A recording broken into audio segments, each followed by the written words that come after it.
passata una settimana che noi stiamo appiccicati sopra a te telefona ma non risponde.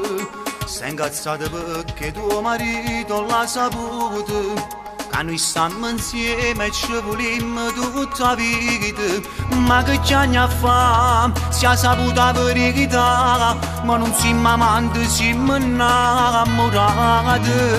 Ma ci dico a tutto il mondo che ci amiamo e ci volimmo sempre più. Ti prego chiamami stasera, ritorniamo a fare pace in una moglianata innamorata.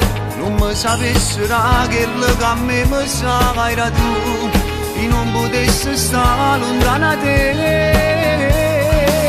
Ti prego chiamami stasera, tengo voglia di fare amore, prendo mille scuse, sto venendo a te richiamare. E dicerlo a tuo marito che rimane per sposarsi già.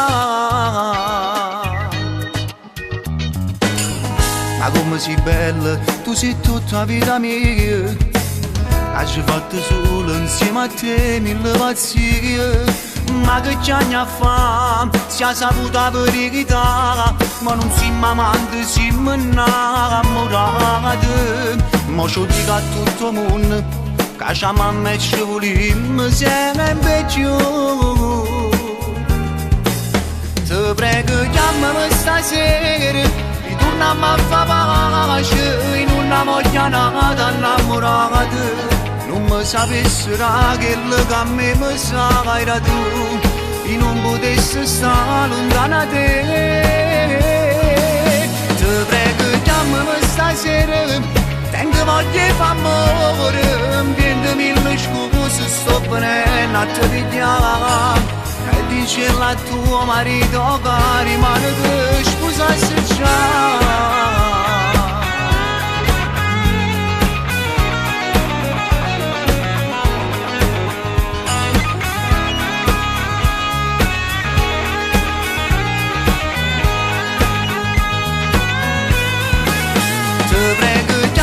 Stasera tengo voglia di fare amore, prendo mille scuse, sto venendo a te richiamare.